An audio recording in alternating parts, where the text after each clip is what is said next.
নমস্কার, কেমন আছো সবাই? আশা করি সবাই ভালো আছো। আমার নতুন একটি ব্লগে সবাইকে স্বাগত। আর আজকে হলো যোগিনী একাদশী। তো যেহেতু একাদশীটা করছি, আমাদের তো 1 বছর একাদশী করতে হবে, এর জন্য আজকে হলো যোগিনী একাদশী। তো দেখো, সব স্নান প্রথমে সকাল সকাল ছেলেকে তো যেহেতু স্কুল আছে, সেহেতু একটু ভাতটা করে খাইয়ে দাইয়ে তারপরে আমি সব ধরো গ্যাস রান্নাঘরে সব কিছু মোছা ধোচা করে, ঘর মুছে, কাপড় কেচে, স্নান করে পূজা দিয়ে এবার দেখো বসে পড়েছি কিন্তু সবজি কাটতে। তো তো একাদশীতে কিন্তু অনেক কিছু খাওয়া যায় না। তো ধরো অত নিয়ম করে যেহেতু আমরা করতে পারি না, সেহেতু সবজি, রুটি বা ডালিয়া এসব কিন্তু খাই। তো দেখো, তোমাদের সাথে কথা বলতে বলতে আমাদের কিন্তু সব সবজি যেগুলো চোকলা যে ওগুলো ছুলে গোটা গোটা ধুয়ে তারপরে এখন মানে আবার ছোটো ছোটো করে কাটে তারপরে কিন্তু আবার ধুয়ে নেবো। যেহেতু বর্ষাকালের সবজি সেহেতু কিন্তু গোটা গোটা আগে ছিলে ধুয়ে নিচ্ছি, নাহলে বালি পোকা অনেক কিছুই থাকে।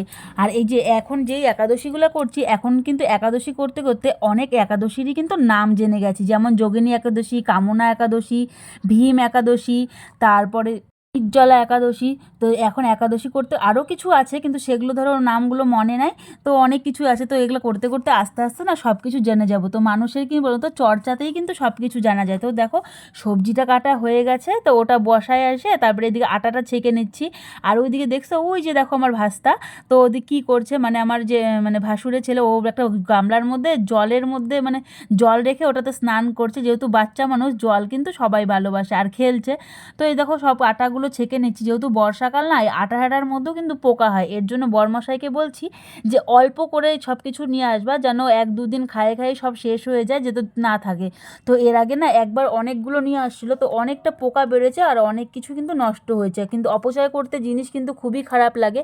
খাওয়া হয়ে গেলে সেটা কোনো গায়ে লাগে না, কিন্তু কি বলো তো, যদি নষ্ট করা হয় জিনিসে কিন্তু খুব গায়ে লাগে। যেহেতু জিনিসের খুবই দাম পড়ে যায়, মানে অনেকই দাম বর্ষাকালে, আর অনেকে যেহেতু খাইতেও পারে না, সেহেতু জিনিস কিন্তু নষ্ট করতে খুবই খারাপ লাগে।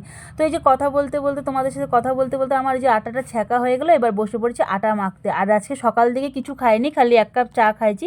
যেহেতু একাদশী, তাই ভাবলাম আজকে আর সকালবেলা কিছু খাবো না, তো একবারে দুপুরের খাওয়াটাই খাবো। কি অবস্থা! রামো রামো এদিক দিয়ে বলে আসে, হে ভগবান! তো দেখো বন্ধুরা, মাঠে আসছি, কিছু জামা কাপড় দিয়েছিলাম, আর এখন গুড়ি গুড়ি হালকা না ঝিরিঝিরি বৃষ্টি পড়ছে, আর দারুণ লাগছে কিন্তু, মানে এটা গায়ে মানে দিতে সেই লাগছে। তো এর জোরে বেশি আসার আগে জামা কাপড়গুলো উঠাইনি। আর আজকে সকাল থেকে মেঘলা মেঘলা আকাশ, কাল রাত্রে থেকে বৃষ্টি পড়ছে। যেহেতু আজকে হালকা একটু রোদ্রু, মানে সকালে 10:30 11টার দিকে উঠছিল, কিন্তু তারপরেও আবার ধরো ওয়েদারটা এরকম হয়ে গেল যে তাও মানে এখানে দিছির জন্য হাওয়া বাতাসে জামা কাপড় কিছু মেলছিলাম, তো ওগুলো শুকায় গেছে। চলো তোমাদেরকে বাইরেটা একটু দেখাই, মানে এত জলে জল হয়ে গেছে।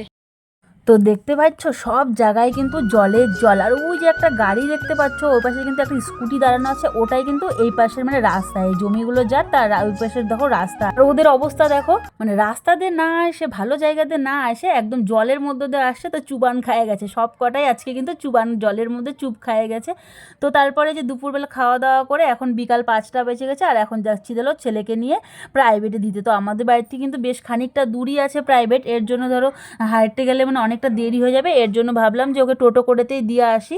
তারপরে যে বাড়িতে আসে সন্ধ্যা লাগিয়ে গেছিলো, এবার ওকে সন্ধ্যা দিয়ে তারপরে এটা হলো পরের দিনের সকাল। পরের দিনের যেহেতু দ্বাদশী পালন করতে হয়, তো এই যে পরের দিনে স্নান পূজা টুজা সেরে এবার কিন্তু বসে পড়েছি যে রান্না করতে। আর দিকে ভাত বসায় দিছি, ডালও কিন্তু বসায় দিছি। আর এখন এই যে ধুচ্ছি হলো পটল আর আলু, আর দিকে হলো পনিরটাও ছোট ছোট করে কাটে নিছি। আর যেহেতু বরের খাওয়ার যাবে সকাল সকাল, এর জন্য তার সব কিছু কিন্তু তাড়াহুড়া করছি। আর যেহেতু কাল সারাদিনও খাওয়া হয়নি, এর জন্য কিন্তু সকাল সকালই আজকে রান্না বাড়াটা সারে নিচ্ছি। আর এই যেদিকে থাকো পটল ভাজা, কাঁকরোল ভাজা, এই যে বসায় দিছি ডাল আর ভাত, মানে 3 দিকে 3টা, মানে রান্না হতে কিন্তু আর বেশি সময়ই নিবে না। আর ডালের মধ্যে না ছোটো ছোটো কুয়াশ আর হলো মূলা কাটে দিছে। আর এদিকে দেখো পটল আলুটা কাটা হয়ে গেছে, আর হলো পনিরও কিন্তু ছোটো ছোটো কাটা হয়ে গেছে। তাহলে আজকের মতো ব্লগটি এইটুকুই, দেখা হবে একটি অন্য ব্লগ নিয়ে। ততক্ষণ তোমরা ভালো থেকো, সুস্থ থেকো।